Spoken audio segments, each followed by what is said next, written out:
Hi, this is Chetan Sam Abraham of registration number URK18CS277.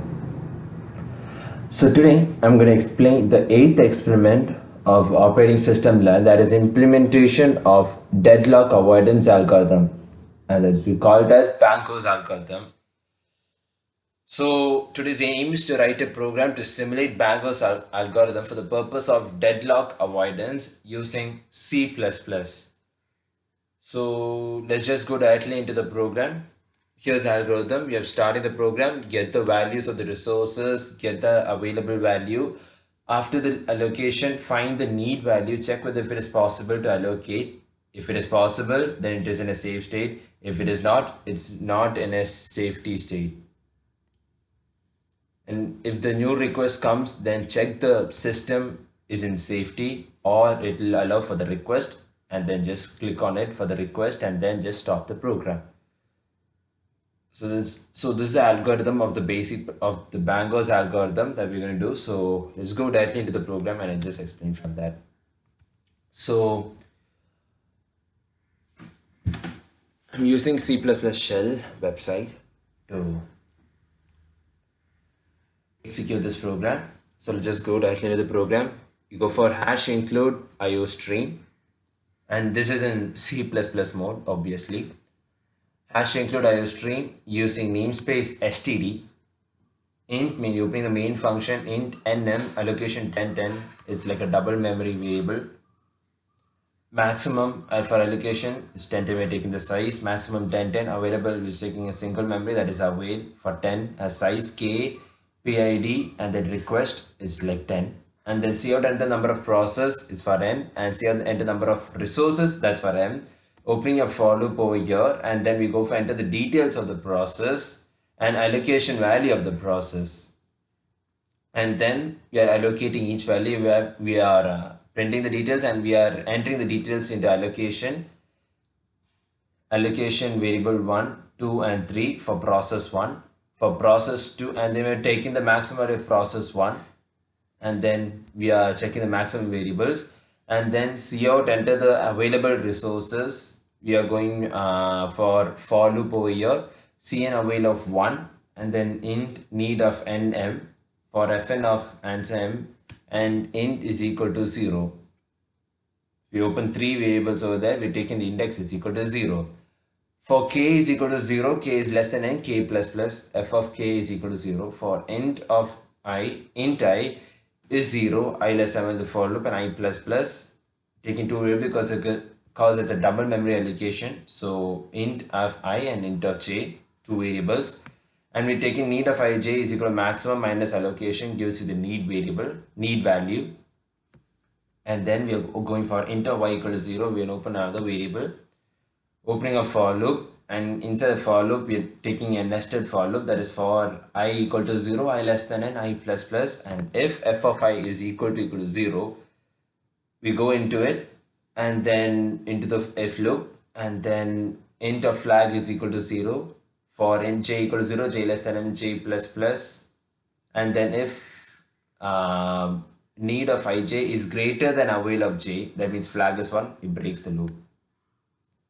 If flag is equal to 0, and then we go for the indications, and then for y equal to 0, y less than m, y plus plus, avail of y plus minus, we are adding avail of y plus alloc of I and y gets stored into avail of y, and then f of I equal to 1, and then it just gets out of the loop, And then we are going for cout. Table for Banco's algorithm, it's getting printed. Cout of available resources, cout of process algorithm allocation, and then we're opening a for loop, and we are checking the maximum variables and the allocations and the need variables. We are comparing it, and then we are following a safe sequence for int of I equal to 0, I less than n, minus 1, I plus plus, and cout of p answer of I, and then cout of p that is answer of n minus 1, we are entering the variables, and then return of 0. So here p if it is in a safe state or not, we are checking it over there if it's in a safe state, or if it requires any another requestion or something. So we just go directly into the execution and we just compare from that. So I'm just running the program. So we're running the program and then I'm going for the yes. So let me just go into the output form. Enter the number of process 5. Resources I'm entering it as 3. Process 0's variable 0, 1, 0. Yes, enter the value of process 0, that is 7, 5, 3. And then process variable 2, 0, 0. And then maximum variables of 1 is 3, 2, 2. Enter the details of allocation variable, that is 302. And then maximum values, that is 902. And then for process 3 we enter in details. So we are going for 2, 1, 1. Maximum process 3, that is 2, 2, 2. And then we are going for allocation 4, that is 0, 0, 2. Process for maximum variables like 4, 3, 3. And then available resource, it's 3, 3, 2.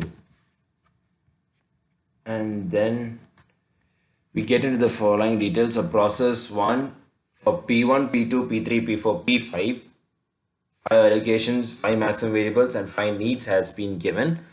And then once you go for the comparison and check which is the safest location in which fits the safest location, safest sequence, it goes from P1, then it goes to P3, then to P4, P0, and then P2.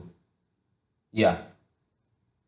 So P0, I'm sorry, process 1 is like P0. So digging it as into that variable. So here the seekers safe, which has the least need, which has the least maximum, which has the least max allocation and need variables when you compare account to it. And then when it goes into like, when we're opening a for loop and then we, for I equal to 0, I less than n, n minus 1, I plus plus, it compares a variable and which has the least value that fits into the safest sequence. So that's why the process has been taken over here.